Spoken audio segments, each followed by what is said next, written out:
প্রিয় দিনী ভাই এবং বোনেরা, স্বামী স্ত্রীর মারাত্মক 8টি ভুলের কারণে তাদের সংসারে কোনো প্রকার উন্নতি হয় না। সংসারে সবসময় অভাব অনটন লেগেই থাকে।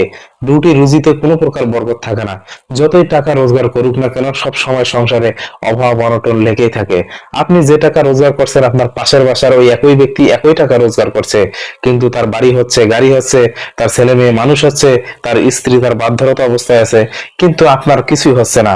আপনি যত রোজগার করেন না কেন, আপনার আয় বরকত সংসার থেকে কমে যাচ্ছে। দিন দিন আপনার সংসার আরো নিচে নেমে যাচ্ছে।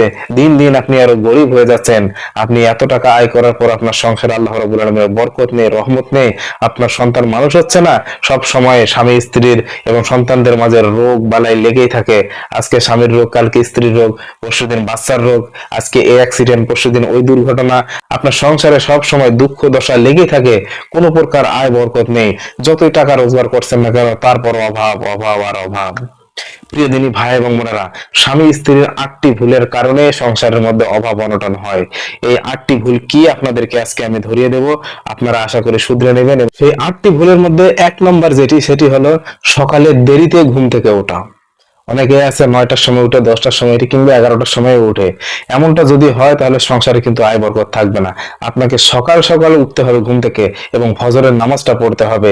রাসূলুল্লাহ সাল্লাল্লাহু আলাইহি ওয়াসাল্লামের হাদিসে এসেছে, সকালবেলার সময়টা হলো বরকতময় সময়, রহমতময় সময়। এই বরকতময় সময়টা আপনাদের কাজে লাগাতে হবে এবং সকাল সকাল ঘুম থেকে উঠতে হবে। আল্লাহুম্মা বারিক লি ফি উম্মতি বুকুলিহা।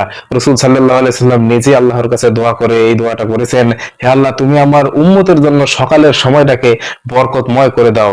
আল্লাহ রাব্বুল আলামিন এজন্য উম্মতে মুহাম্মাদের জন্য সকালের সময়টাকে বরকতময় করে দিয়েছেন। আমরা এই বরকতময় সময়টাকে মিস করব না। আমরা সকাল সকাল ঘুম থেকে উঠবো এবং সাংসারিক কাজ শুরু করে দেব।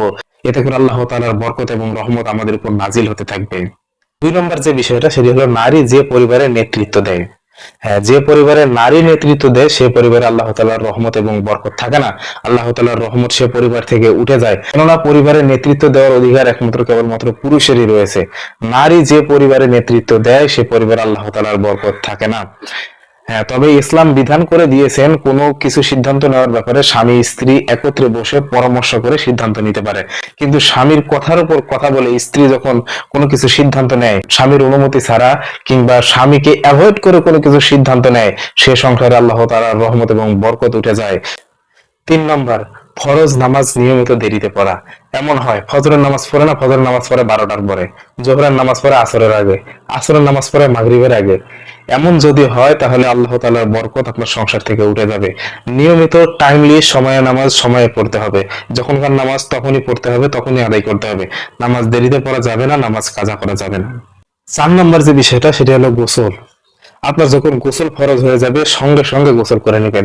ফরজ গোসলের ক্ষেত্রে কোনো প্রকার দেরি করা যাবে না।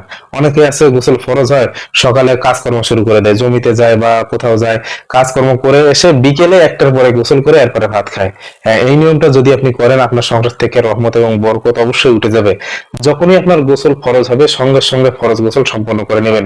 রাসূলুল্লাহ সাল্লাল্লাহু আলাইহি সাল্লামের গোসল যখন ফরজ হতো তিনি সঙ্গে সঙ্গে যত দ্রুত সম্ভব ফরজ গোসল সম্পন্ন করার চেষ্টা করতেন। 5 নম্বর, আত্মীয় সম্পর্ক ছিন্ন করা। অর্থাৎ নিকট আত্মীয় যারা আছে তাদের সম্পর্ক ছিন্ন করা, তাদের সঙ্গে যোগাযোগ বন্ধ করা, আত্মীয় বাড়িতে আসলে তাদের সঙ্গে খারাপ ব্যবহার করা। এমনটা যদি হয় তাহলে সংসার থেকে আল্লাহর রহমত এবং বরকত উঠে যাবে। 6 নম্বরে, স্ত্রীদেরকে সবসময় সন্তুষ্ট থাকতে হবে। স্বামী তাদেরকে যতই দেখ না কেন তারা সন্তুষ্টি হয় না, সবসময় স্বামীর প্রতি অসন্তুষ্ট থাকে এবং অনীহা প্রকাশ করতে থাকে। এরকমটা যদি কোনো স্ত্রী করে তাহলে সেই সংসারে অবশ্যই অভাব অনটন আসবে। আল্লাহ তাআলার রহমত এবং বরকত সেই সংসার থেকে উঠে যাবে। 7 নম্বরে, ফজরের নামাজ নিয়মিত পড়তে হবে। ফজরের নামাজ কখনোই কাজা করা যাবে না। ফজরের নামাজ না পড়লে সংসারের রুটি রুজিতে আয় বরকত কিছুতেই হবে না।